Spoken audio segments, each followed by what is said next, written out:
Doctor साहब राजवीर जी आप भी मंच पे आ जाए। बलवंत सिंह न्याणा और उनकी पूरी टीम पहुंची है, उनका भी स्वागत अभिनंदन है। धाम देवगणा पितरस्य उपासते तया मध्य में दयाग्नि मेधाविनं कुरु। प्रभु मेधा बुद्धि दीजिए तु बुद्धि के भंडार, हम सब मिलके करते हैं पिता नमस्कार हर बार। बहुत ही आदर व सम्मान के योग्य परम पूज्य स्वामी आर्यवीर जी, स्वामी आदित्यवीर जी और अभी अभी हमारे बीच में पहुंचे स्वामी सूर्यवीर जी, सभी संन्यास मंडल, विद्वत मंडल, मेरी मातृशक्ति, प्यारे विद्यार्थियों, अभी हम यज्ञ करके यज्ञशाला से इधर अभी अभी आए हैं। वहां स्वामी जी आपको यज्ञ के बारे में बता रहे थे और एक बात और भी बताई थी कि हमारी बुद्धि को पवित्र करने के लिए गायत्री मंत्र का उच्चारण और मनन करना चाहिए हमें। गायत्री मंत्र के अंदर बुद्धि को पवित्र करने की प्रार्थना है कि हम परमात्मा से प्रार्थना करें हमारी बुद्धि को सन्मार्ग की ओर ले चले। लेकिन मैं इससे आगे बढ़ करके एक बात और कहता हूं, हम परमात्मा से प्रार्थना ना भी करते तो भी परमपिता परमात्मा हमारे को परिणाम हमेशा देता ही रहता है। जब भी हम कोई गलत कार्य करते हैं तो हमारे बीच, हमारे मन के अंदर भय, लज्जा, शंका परमात्मा जरूर पैदा करता है। वो परमपिता परमात्मा की तरफ से ही आती है। तो आइए, एक गीत का समय मुझे मिला है, आपको सुनाता हूं, ध्यान से सुनिए। आर्य समाज का काम केवल ये नहीं है कि ईश्वर भक्ति के भजन गाए और बच्चों को पढ़ा दिया, हवन कर लिया। ये तो बहुत जरूरी बातें ये भी करनी चाहिए, करते ही हैं। इसे आगे बढ़ करके समाज के अंदर जो भी समस्याएं हैं, चाहे दहेज प्रथा है, भ्रूण हत्या है या और कोई भी समस्या है, उसके खिलाफ भी आर्य समाज ने हमेशा कार्य किया है और करते ही रहेंगे। ये मेरी माताएं बैठी हैं, आज एक गीत में इनके बारे में सुनाना चाहता हूं, जरा ध्यान से सुनिए। एक तरफ तो हम बेटियों को पूजा के योग्य मानते, कन्याओं का पूजन करते हैं। जब भी नवरात्रे आते हैं या कोई त्योहार आता है तो पहले कन्या का पूजन किया जाता है और दूसरी तरफ उसको गर्भ के अंदर मरवा भी दिया जाता है। ये दोहरी मानसिकता हमारे समाज के अंदर फैली हुई है और आर्य समाज ने भी और हमारे देश के प्रधानमंत्री ने भी इसके बारे में पूरी आवाज उठाई है कि भ्रूण हत्या नहीं होनी चाहिए, बेटी बचाओ अभियान चलाया हुआ है। आखिर हम भ्रूण हत्या करवाते क्यों हैं? आज के समय में हमारे समाज के अंदर कोई भी बेटी किसी भी बेटे से कम नहीं है, चाहे कोई भी क्षेत्र हो। लड़की हर क्षेत्र में लड़कों से आगे बढ़ करके कार्य कर रही है, फिर भी हमारी मानसिकता पता नहीं क्यों इतनी घटिया है कि हम बेटियों को गर्भ के अंदर ही मरवा देते हैं। मेरे कुछ प्रश्न हैं, इस गीत के माध्यम से मैं आपको सुनाना चाहता हूं, उसके ऊपर आपने अमल करना है कि हम ऐसा क्यों करते हैं। सुनो ध्यान से, केवल एक गीत का समय, ज्यादा समय ना लेते हुए सुनिए।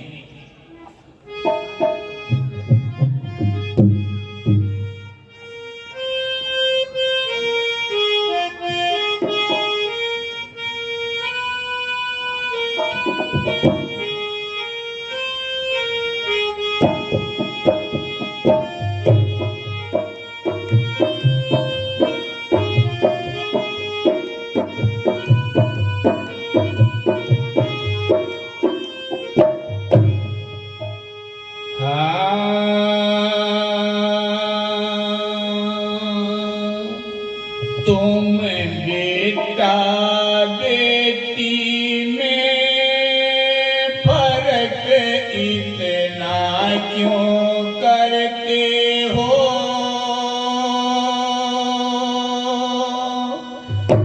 मुझको बताओ नर नार, बेटी को मरवा के बता के पाना चाहो सो। इतना बताओ मेरे यार, तुम बेटा बेटी में फर्क इतना क्यों करते हो? मुझको बताओ नर नार, बेटी को मरवा के बता के पाना चाहो सो।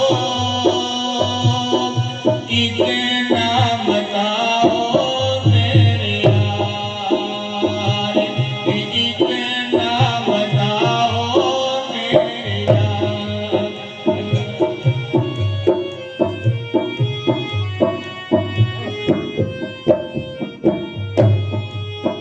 जब बेटा पैदा हो सब ढोल बजाते हैं। जब बेटा पैदा हो सब ढोल बजाते हैं। जब बेटी पैदा हो क्यों गम छा जाते हैं। बेटी ना होगी तो चरखी कौन चलावेगा?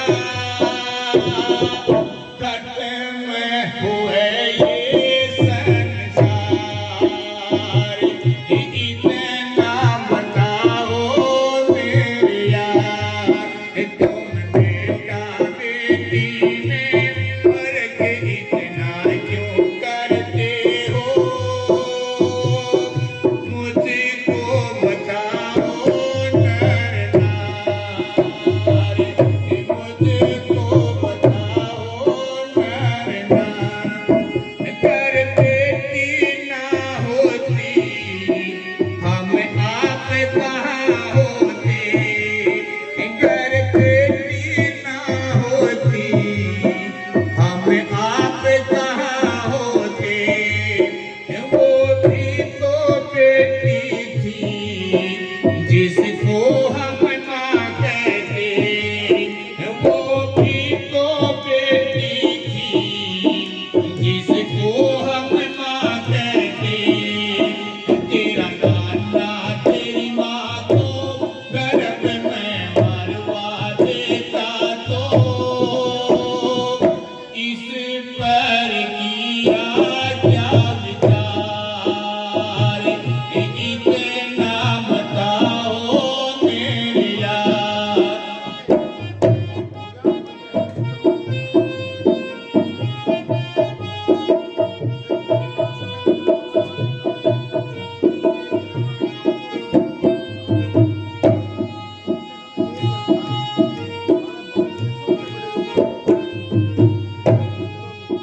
जब गर्भ के अंदर बेटी तन कत्ल कराई होगी। जब गर्भ के अंदर बेटी तन कत्ल कराई होगी। बच्चा शंका के तेरे ना आई होगी। बच्चा शंका के तेरे ना आई होगी। तू दिल पे हाथ धर के बता के रोई ना होगी। कत्ल किए जब हजार, इतना बताओ मेरे यार, तुम बेटा बेटी में फर्क इतना क्यों करते हो? मुझको बताओ नर नार,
को बताओ नैना।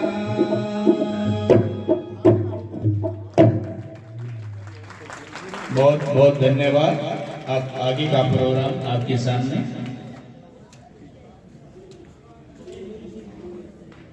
बहुत बहुत धन्यवाद स्वामी मुक्तिवेश जी का, जिन्होंने अपना भजन आपके बीच में रखा है।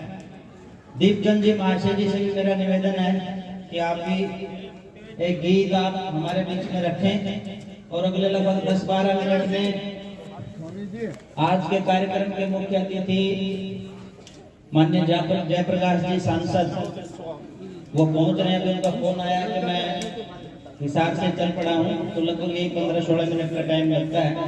तो आप सब साथियों से मेरा निवेदन है कि आप अपना अपना स्थान ग्रहण कर लें